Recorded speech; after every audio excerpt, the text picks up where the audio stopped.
शुभ संध्या साथियों। आज मैं आप लोगों के सामने में बहुत चर्चित आम लोगों में और समाज में आप पाएंगे कि अधिकांश लोग जो थोड़ा सा वयस्क होते जा रहे हैं, बड़े होते जा रहे हैं, उम्र दराज होते जा रहे हैं, वहाँ पर उनके जीवन में मिठास की कमी आती जाती है। और इस मिठास की कमी आने का वजह बहुत सारा हुआ करता है।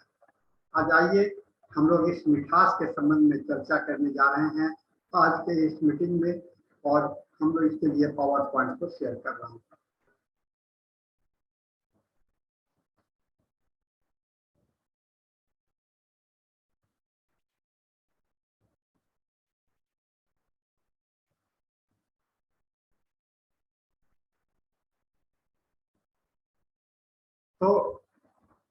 तो डायबिटीज, जिसको कि हम लोग मधुमेह के नाम से भी जानते हैं, आज मैं इसका एक नया दृष्टिकोण आपके सामने में प्रेजेंट करने जा रहा हूँ।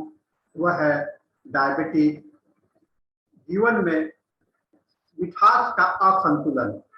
यानी कि जो मिठास जीवन में चाहिए, जो जीवन में हमारे साथ में जो जहाँ हम अपने को सरल सा महसूस करें, जहाँ हम अपने को स्वाभाविक महसूस करें, उसके कमी के कारण जो यह उदय होता है। मैं यह सब्जेक्ट इसलिए टेकअप कर रहा हूँ, लिया हूँ, क्योंकि आज हम लोग के सामने में डायबिटीज के संबंध में बहुत सारी भ्रांतियां हैं। मीठा खाने से डायबिटीज होता है, आलू खाने से डायबिटीज होता है, ऐसे बहुत सारी बातें होती हैं, जबकि पारंपरिक प्रथा रहा है। और हम लोगों के बीच में यह बात बहुत ही प्रचलित है। जब भी कोई अवसर होता है, उत्सव होता है, कोई समारोह होता है, तो एक बात मुंह से बरबस निकल जाता है, कुछ मीठा हो जाए। लेकिन अब यह मिठा की बात तो दूर होती जा रही है और हम लोग मिठाई के जगह पर हम लोग नमकीन खाना पसंद करते हैं। ये नमकीन जिंदगी में नमकीन मिठाई जो है, मिठास जो है, तो नमकीन स्थान लेते जा रहा है। और यह हम लोग के लिए चिंतनीय विषय है, क्योंकि नमक जो है तो आवश्यक तो है ही, लेकिन नमक और चीनी के बीच में जो असंतुलन पैदा हो जाता है, हमारे जीवन के बहुत सारे जीवन शैली पर प्रभाव करता है और हम लोगों का जो विचारधारा है उसको परिवर्तित करता है। तो साथियों, आज हम लोग इस डायबिटीज को देखने जा रहे हैं, जो कि मिठास का असंतुलन अवस्था है, और खास करके होम्योपैथी के परिप्रेक्ष्य में हम लोग इसको अध्ययन करेंगे। कहते हैं कि जीवन में जो मिठास है उसका मकसद ये होता है कि वह हमारे लिए कितना उपयोगी है। एक मधुमक्खी अपने हृदय में कितने सारे इकट्ठा करता है मधु, और हम लोग पूरा संसार उसको यूज करते हैं, हम लोग उसका व्यवहार करते हैं। तो हम लोग अपने जिंदगी में और अपने समाज में कितना मिठास घोलते हैं, यह हम लोगों के लिए एक महत्वपूर्ण बात हुआ करता है। डायबिटीज को कहते हैं मिठास का चोर, है ना, रॉबर्ट, एक मिठास का डाकू।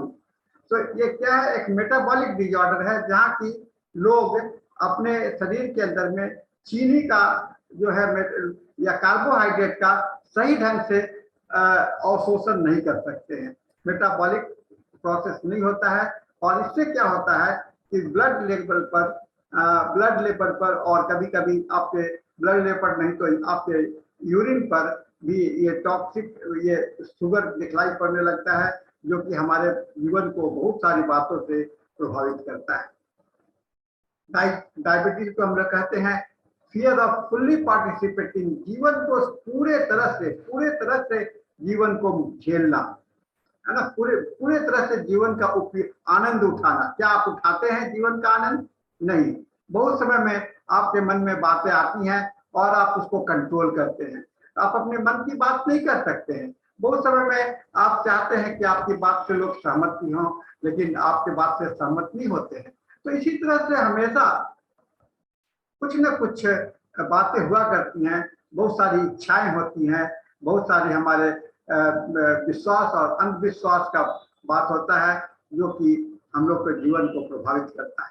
इसके साथ ही जीवन एक संघर्ष का विषय होता है, और इस संघर्ष के दौरान में आपके आपसी संबंध जो है तो उसमें गिरावट आती है, और उसके कारण आपके मन में मन मुटाव, आपके मन में चिंता, बेचैनी, घबराहट, भय इत्यादि भर जाता है, और आप अपने अंदर में एक इस भाव से जीते हैं कि मैंने कोई गलती किया। तो deep seated guilty anxiety guilt conscience of, rubrics आपके रिपोर्टरी में मिलेगा, एंजाइटी गिल्ट कॉन्साइंस ऑफ। फिर आप देखेंगे रिपोर्टरी में और भी रूब्रिक्स मिलते हैं, जैसे anxiety elements from anxiety, elements from anger, elements from domination. ये सारे रूब्रिक्स जो हैं बहुत ही महत्वपूर्ण हो जाते हैं डायबिटीज के परिप्रेक्ष्य में। हमारे शरीर को, हमारे जीवन में जो कोशिकाएं होती हैं, शरीर में जो कोशिकाएं होती हैं, और खास करके ब्रेन के लिए, मस्तिष्क के लिए, उसका मुख्य भोजन ग्लूकोज हुआ करता है। अब आपके शरीर में अगर ग्लूकोज का असंतुलन हो जाए तो क्या होगा, मानसिक स्तर पर इसका प्रभाव पड़ता है।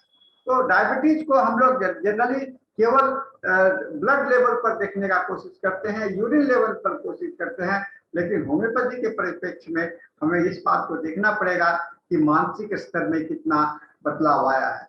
और ब्रेन को सुचारू रूप से बनाए रखने के लिए एक चीनी का, मिठास का एक बराबर संतुलन चाहिए, न ज्यादा न कम, है ना। और यह जब होता है तो हमारे साथ साथ में बहुत सारे हम व्यवस्थित रहते हैं, और इसमें जब बदलाव आता है तो हम लोग के जीवन के लिए बड़ा नुकसानदायक होता है। और जब भी हम मिठाई खाते हैं या कोई भी खाना खाते हैं तो हमारे शरीर से जो इंसुलिन निकलता है वह पैनक्रियाज के बीटा सेल्स में रहता है।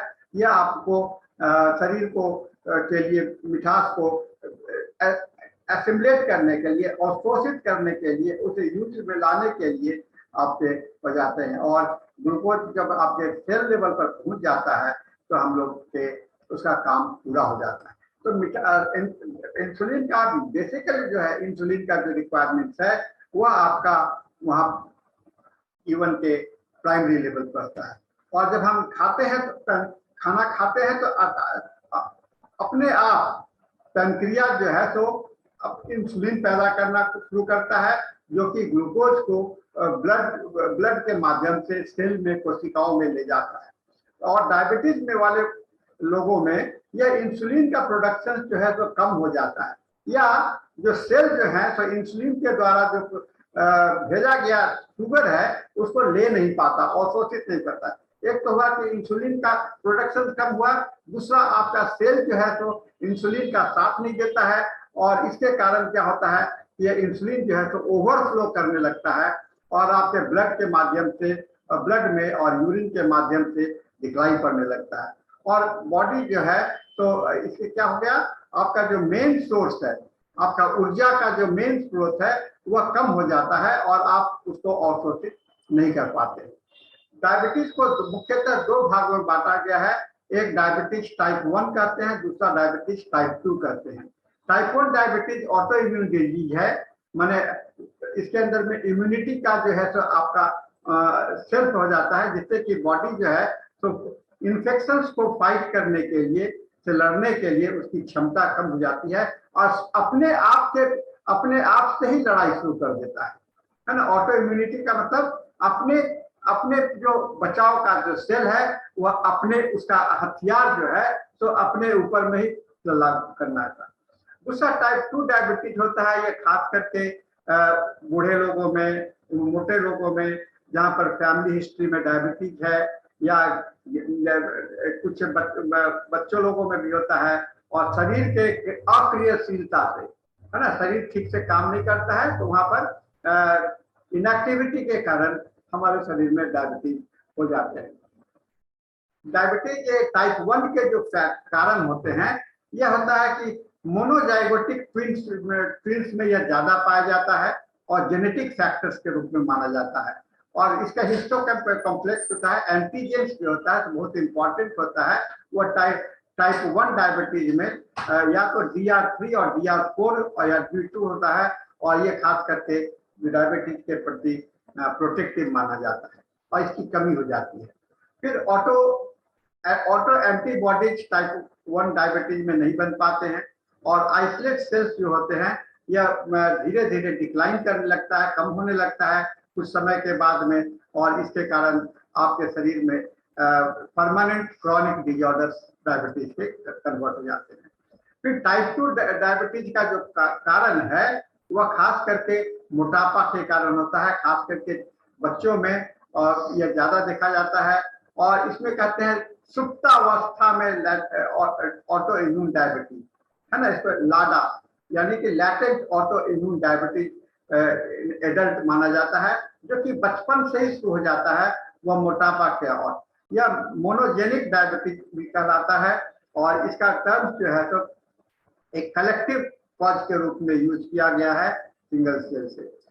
दूसरी बात होती है, यह आजकल हम लोग बहुत ज्यादा समझने लगे हैं, लोगों को और विज्ञान को और चिकित्सकों के बीच में यह बात ज्यादा आने लगा है कि डायबिटीज का जो मुख्य स्रोत है वह आपके विचारों से जुड़ा हुआ है। सो माइंड जो है तो हमारे ऑर्गन्स को और डायबिटिक कंडीशंस को से रिलेटेड हो जाता है।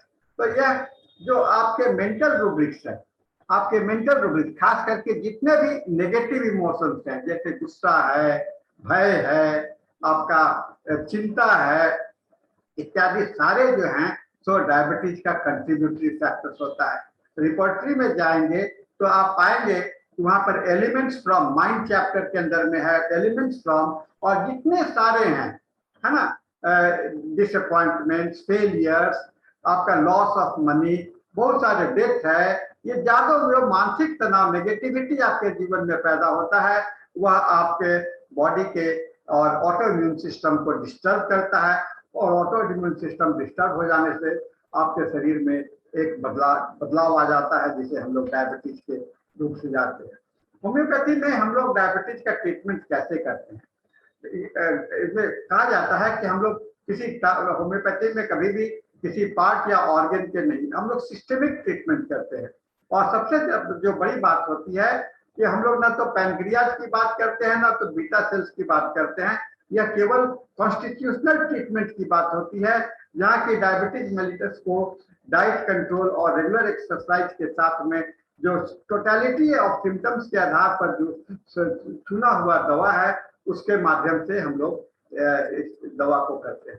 कहा जाता है डायबिटीज के विषय में, हिप्पोक्रेट्स ने कहा है, if someone wishes for good health, अगर कोई किसी को अच्छे स्वास्थ्य की आवश्यकता है, one must first ask oneself if he is ready to do away with the reasons for his illness, क्या वह अपने रोग के कारणों से दूर होने के लिए तैयार है, और अगर यह है तो वह निश्चित रूप से उसकी मदद की जाती है।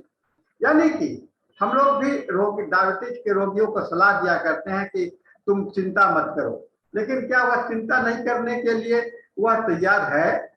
नहीं, तो आपकी बातों को मानने के लिए तैयार नहीं है। तो जब तैयार नहीं है तो वह किस तरह से आपको स्वस्थ हो सकता है, इस बात को हम लोगों को देखना चाहिए। और ये हिप्पोक्रेट्स का बहुत बड़ा लेसन है हम लोगों के लिए कि डायबिटीज के रोगी को अगर हम समझा पाते हैं तो उसका आधा रोग तो ऐसे ही दूर हो जाता है आपकी बातों से, काउंसलिंग से, और आधा रोग जो बचा हुआ है, जो कि पैथोलॉजिकल चेंजेस आ चुके हैं, वह आपके मेडिसिन से जाते हैं। तो डायबिटीज का इलाज करने के लिए दो तरफा रोल हमारा होता है, एक पेशेंट को समझाना, उसके बातों को समझाना। जैसे किसी के परिवार में कोई डेथ हो गया, मृत्यु हो गया, अब उसके पीछे वो खोया हुआ है, सारा जिंदगी उसका समाप्त हो गया और उसी में उसका दिमाग अटका हुआ है। इस अटकन से अगर आप उसके रोगी को निकाल लेते हैं तो बहुत बड़ा कंट्रीब्यूशन होता है उसके लाइफ में, और यह काउंसलिंग के माध्यम से। डॉक्टर हेनीमैन ने भी अपने ऑर्गेन ऑफ मेडिसिन में कहा कि कुछ रोग ऐसे होते हैं जो कि मानसिक सोच के कारण पैदा होता है, मानसिक सोच के कारण पैदा होता है, और इस सोच, इसका उपाय जो है तो दवा से ज्यादा इस सोच को बदलने में होता है, यानी कि काउंसलिंग के माध्यम से बहुत है। तो डॉक्टर हेनीमैन ने काउंसलिंग का बहुत बड़ा महत्व दिया है रोगियों के इलाज के लिए, और यह खास करके आपके इस डायबिटीज के लिए बहुत ज्यादा सफल होता है।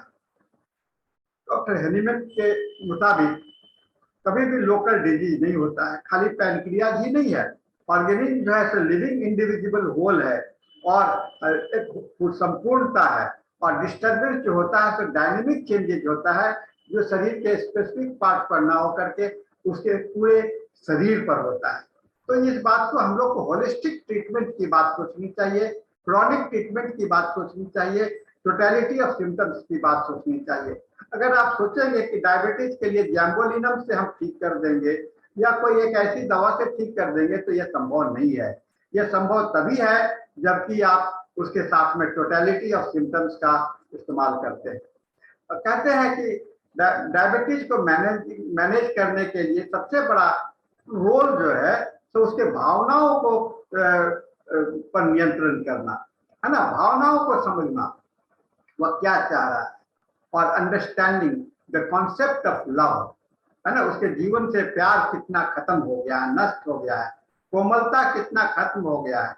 इस बात को अगर आप समझते हैं तो इमोशनल चेंजेस जो होते हैं, इमोशनल फैक्टर्स जो होते हैं, आपके रिपर्टरी में जो 3 मेंटल चैप्टर में जो रूब्रिक्स हैं वह 3 भागों में बटा हुआ है, इमोशंस, इंटेलेक्ट और विल्स। उसका जो इमोशनल पार्ट वाले जो रूब्रिक्स हैं वह इसके साथ में बहुत ज्यादा लागू होता है, क्योंकि पर्सनैलिटी ट्रेट्स जो है तो आपका खास करके इमोशनल फैक्टर के द्वारा ही पहचान होता है। आप कितने बुद्धिमान है ये पहचान नहीं होती है, लेकिन आपका भावनात्मक कितना लगा होता है इस बातों से आपकी पहचान बनती है। आप लोगों में लोकप्रियता होता है या लोगों में आपका व्यवहार ही आपका कार्य कुशलता माना जाता है और आपकी सफलता मानी जाती है। यह नहीं कि आप कितने बुद्धिमान हैं, बहुत बड़े बुद्धिमान हैं लेकिन आप लोगों के साथ में संपर्क नहीं है, आपके पास में मिलने की क्षमता नहीं है, तो आपको आपकी बुद्धिमान रखा रह जाता है और आपको कोई भी लाभ नहीं हो पाता। पर्सनैलिटी कैरेक्टर जो है डायबिटीज का बहुत ही इंपॉर्टेंट है खास करके, और पर्सनैलिटी कैरेक्टर को अगर आप जोड़ेंगे तो कहते हैं कि पैनक्रियाज से उसका संबंध होता है। इसलिए आप देखते होंगे कि डायबिटीज का हम लोग जो प्रैक्टिस ऑफ मेडिसिन में पढ़ते हैं वहां पर मुख्यतः पैनक्रियाज को ही दोष माना जाता है, क्योंकि सोलर प्लेक्सस जो है माने जो उद्गम होता है, इमोशंस का उद्गम होता है, वह पैनक्रियाज से जुड़ा हुआ होता है। और खास करके डायबिटीज उन लोगों में ज्यादा पाया जाता है जो काफी भावनात्मक रूप से सफर करते हैं या भावनात्मक होते हैं, सेंटिमेंटल। आपके रिपर्टरी में रूब्रिक्स भी है सेंटिमेंटल, वह रूब्रिक्स यहाँ पर सेंटिमेंटल। अब इमोशनल सप्रेस्ड इमोशंस, ऐसे करके भी रूब्रिक्स है जो आपके लिए बहुत ही महत्वपूर्ण है। इसीलिए मैं कहता हूँ कि पैनक्रियाज को कहा जाता है कि जीवन का मधुर मिष्ठान है। पैनक्रियाज क्या है? आपके जीवन का मधुर मिष्ठान अंग है। कुछ डायबिटीज ऐसे होते हैं कि जो बच्चे में होते हैं, जिसे हम लोग जुवेनाइल डायबिटीज कहते हैं, है ना, यानी कि 12 साल का लड़का है, 8 साल का लड़का है, छोटे बच्चे से ही डायबिटीज का होता है। क्या होता है, इस बच्चे के लाइफ हिस्ट्री को आप देखेंगे तो उस बच्चे में कहीं ना कहीं पर उसको जो जितना प्यार मिलना चाहिए था वह नहीं मिला। एक बहुत बड़ा कारण देखा जाता है, यह बाहरी है। लेकिन कुछ डायबिटीज, जुवेनाइल डायबिटीज ऐसे होते हैं जो कि जेनेटिक फैक्टर से होता है और सिफिलिटिक अप्रोच का होता है। वहां पर आपको जुवेनाइल डायबिटीज में सिफिलिटिक माइल्ड बहुत ही डोमिनेट पाया जाएगा। और दूसरा साइकोटिक सोलिक माइल्ड भी पाया जाता है, इसलिए कि आपका मानसिक दबाव, सप्रेशन, इमोशनल सप्रेशन होता है बचपन में, जो कि बच्चे को हम लोग मारते हैं, पीटते हैं, उसके साथ में उचित व्यवहार नहीं होता है, तो उसके कारण उसके मानसिकता में बदलाव आती है और उसका जीवन जो है जो बहुत ही गंभीर हो जाता है। और कुछ जो बहुत सारे कारण जो माने गए हैं, लॉन्गिंग पर बहुत इच्छा है ना, इच्छा, हमारा इच्छा पूरा नहीं होता है। तो इच्छा आपका कब पूरा होगा? जब आपके सामर्थ्य के अंदर में हो। लेकिन आप सामर्थ्य के बाहर अगर इच्छा करते हैं तो वो तो पूरा नहीं हो सकता है।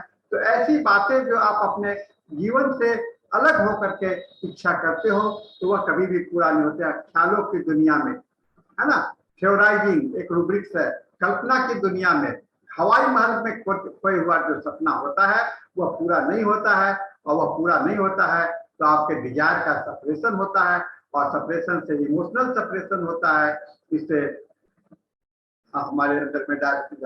दूसरा है मेंटल एटीट्यूड। आपका एटीट्यूड क्या है? किसी को देना और लेना, हमारे समाज में आदान और प्रदान नहीं है, लेकिन अगर हम सोचे कि खाली हमको मिलता रहे, हम लेते रहें और दे नहीं, है ना, तो यह आपका संतुलन बिगड़ जाता है। और यह संतुलन बिगड़ जाने से आपके थिंकिंग प्रोसेस में इफेक्ट करता है।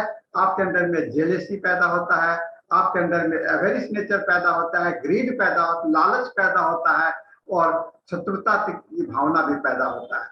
और देने के भावना को अगर आप रोकते हैं, है ना, देना और लेना, ये दोनों में संतुलन होना चाहिए। गिव एंड टेक, लाइफ को कहा जाता है कि गिव एंड टेक है, और इसमें संतुलन हो जाने से ही आपका जीवन सफल हो सकता है।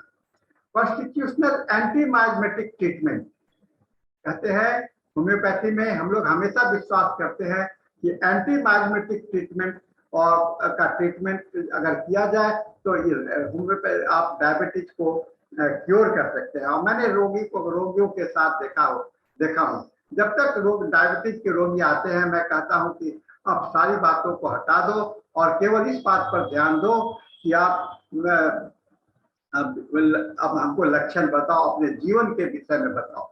और जीवन की कहानी सुनने के पश्चात में जो दवा सिलेक्ट बनता है, कॉन्स्टिट्यूशनल मेडिसिन आता है, वह मेडिसिन उसके लिए क्यूरेटिव मेडिसिन होता है, उसे रोगी ठीक हो जा सकता है।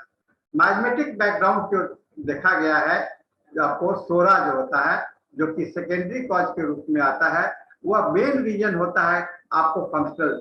आप खाना खा रहे हैं, मन कहीं और अटका हुआ है, आपका खाना पचेगा नहीं पचेगा, आप कुछ सोच रहे हैं और आपका खाने पर ध्यान नहीं है। हमारा मन 3 जगह पर रहता है, भूतकाल में, वर्तमान में, भविष्य में। और अधिकांश लोगों का मन जो है तो भूतकाल में होता है या वर्तमान भविष्य काल में होता है, वर्तमान में नहीं रहता है।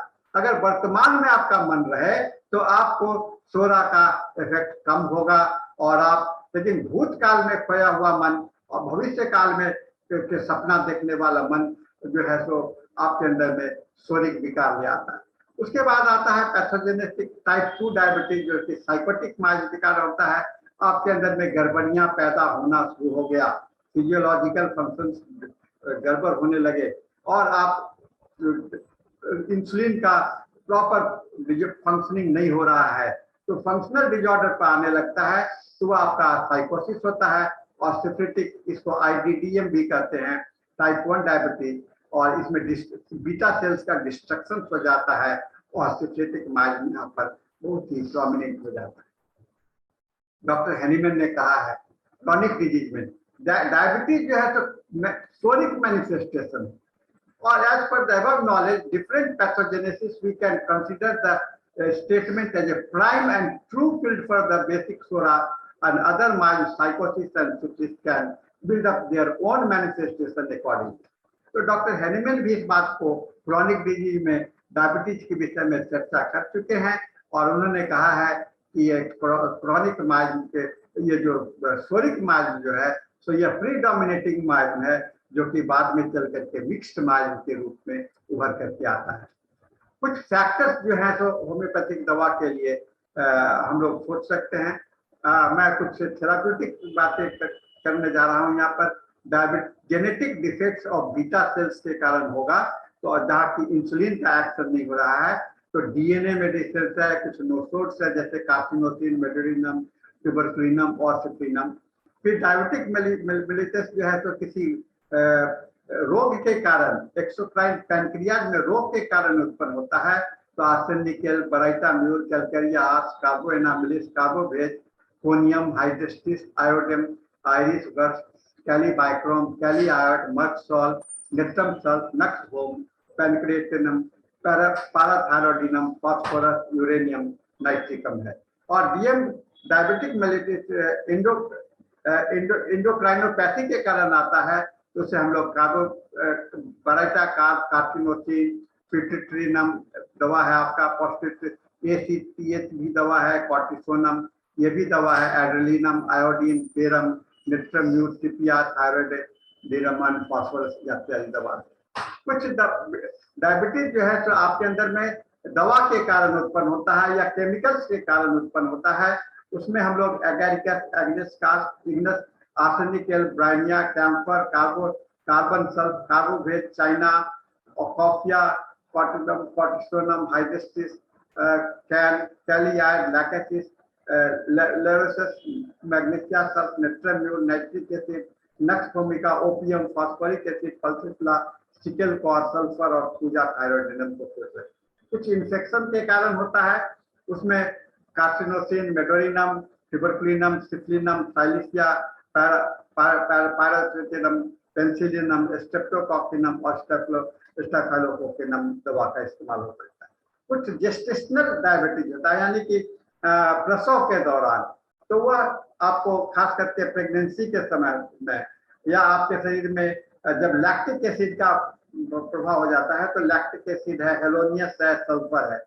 और इम्यून मेडिकेटेड डायबिटीज ये बहुत ही गंभीर है, जहाँ की आपको रोगी को इंसुलिन लेना पड़ता है। यहाँ पर डीएनए एक दवा है, कार्सिनोसिन, मेडोरिनम, ट्यूबरकुलिनम और सिफिलिनम का इस्तेमाल किया जा सकता है। थेराप्यूटिक इंडेक्स बनाने के लिए हम लोगों को खास करके इस बात पर ध्यान देना पड़ेगा कि जो क्लिनिकल रूब्रिक्स है और कॉमन सिम्टम्स है, ये इसका जो है तो डायबिटीज के लिए होता है। और रिपोर्टराइजेशन के फिल्टर के द्वारा, रिपोर्टराइजेशन के छन्ना पत्र के द्वारा जो दवा आता है वो बहुत ही महत्वपूर्ण होता है। और खास करके पॉलीप्रेस्ट इमेजिंग जो बहुत उपयोगी दवा है, उसका यूज जो है तो डायबिटीज के लिए बहुत ही उपयोगी होता है। और मेडिका मेडिका और क्लिनिकल एक्सपीरियंस के आधार पर जो आप दवा का चुनाव करते हैं वो बहुत ही इंपॉर्टेंट होता है। इस बात को हम लोगों को ध्यान में रखना चाहिए कि दवा होम्योपैथिक के प्रिंसिपल पर अगर आप चलोगे तो आप डायबिटीज को क्योर कर सकते हो। लेकिन थेराप्यूटिक्स जो मैंने इंडिकेशन दिया है वह केवल एक हिंट्स है, एक आपके पास में सोचने के लिए दिया गया है, लेकिन उस पर निर्भर तभी हम हो सकते हैं जब वह टोटलिटी ऑफ सिम्टम्स के आधार अंदर आ सकता है। अब देखिए रिपोर्टरी में डायबिटीज इंसिपिडस के अंदर में 92 मेडिसिन है ना, 92 मेडिसिन का जिक्र किया है जेनरलिटी चैप्टर में, 92 मेडिसिन में। और इन सभी को आप देखेंगे तो यह एक रूब्रिक्स का भी आपके रूप में आता है। दूसरा डायबिटीज मेलिटस में 195 दवा का जिक्र किया गया है जो कि हम है, तो किसको देंगे इसको हम लोगों को समझना पड़ेगा, है ना। फिर एक रूब्रिक्स आपका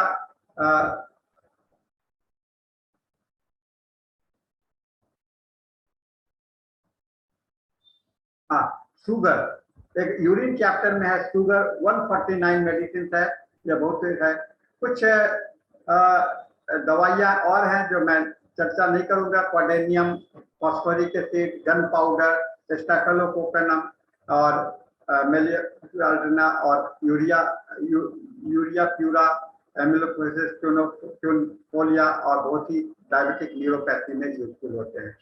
डायबिटिक न्यूरोपैथी क्या होता है? ये एक कॉमन कॉम्प्लिकेशंस है जहाँ की आपके नर्व्स अफेक्टेड हो जाते हैं। यहाँ पर एंटीसेप्टिक मेडिसिन जो है तो काफी इंपॉर्टेंट होते हैं।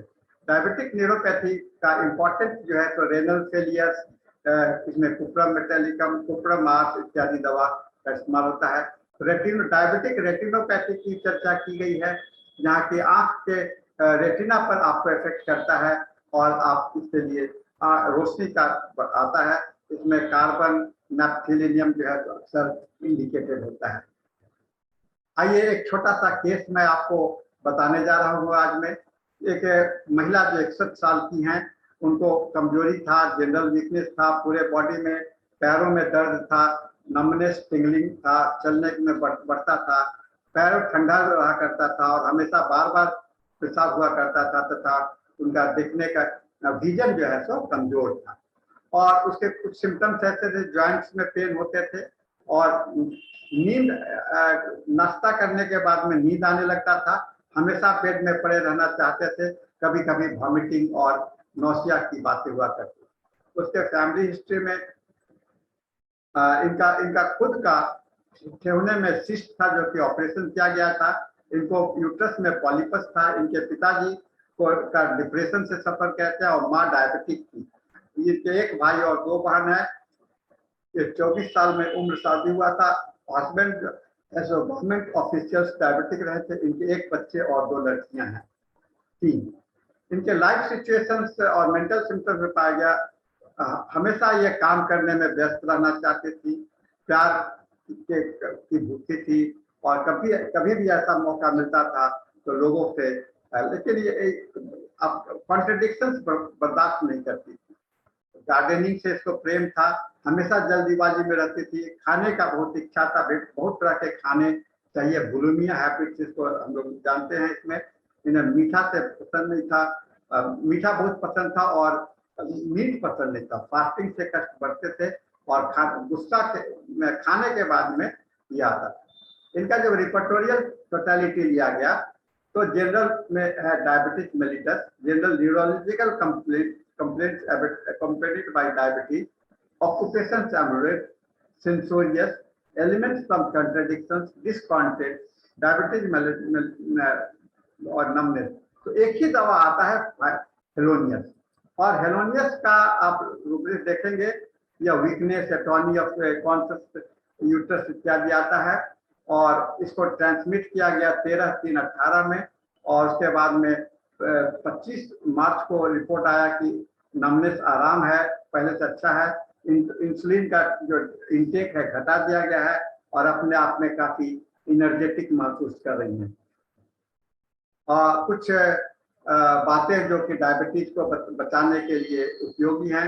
सेडेंटरी लाइफ स्टाइल को रोकिए, हमेशा आप कुछ ना कुछ एक्सरसाइज किया कीजिए, अपने गम्स को, अपने मसूड़ों के लिए पर ध्यान दीजिए, और बहुत ज़्यादा सोना और बहुत कम सोना दोनों से परहेज कीजिए।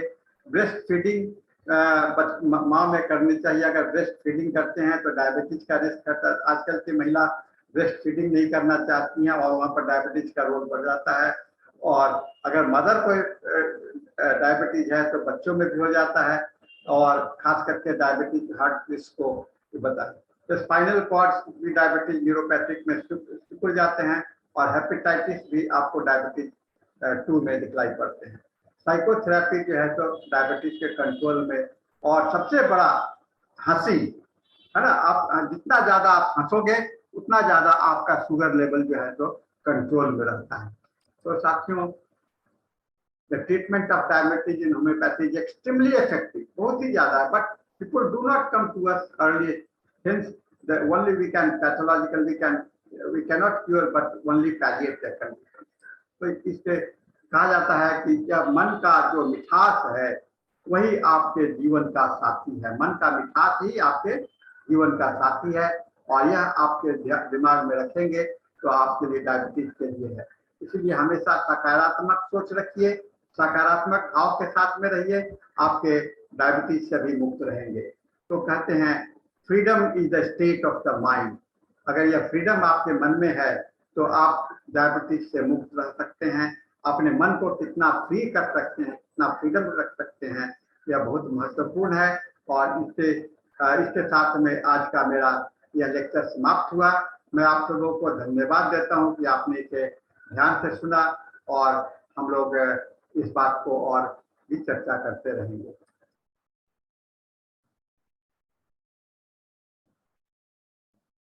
हम लोगों का अब समय भी समाप्त हो गया है। आज का लेक्चर थोड़ा सा लंबा हो गया था, पूरे समय तक मैंने इसमें इस्तेमाल किया हूँ।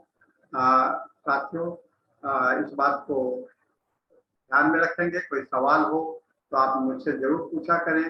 आप डायबिटीज को एक नए दृष्टिकोण से देखने का कोशिश कीजिए, और डायबिटीज को यह नहीं डरिए कि सोचिए कि यह ठीक नहीं होता है, इनक्योरेबल नहीं होता है, लेकिन यह प्रयास तो किया जा सकता है ना। कॉन्स्टिट्यूशनल ट्रीटमेंट बहुत कठिन नहीं है। यह कॉन्स्टिट्यूशनल ट्रीटमेंट करते रहने से आप जो है तो डायबिटीज का, और यह डायबिटीज या क्या अन्य कोई भी क्रॉनिक डिजीज है, उससे आप आसानी से बच सकते हैं। और इसके साथ में आज का यह लेक्चर सेशन समाप्त होता है। मैं आप सबों को से विदा लेता हूं, और आप सबों को धन्यवाद देता हूं कि आप इस चीज को काफी ध्यान से सुना। तो थैंक यू, गुड नाइट, और शुभ रात्रि के साथ अगले मंगलवार में मिलने का वादा करते हुए मैं इस मीटिंग को समाप्त करता हूँ।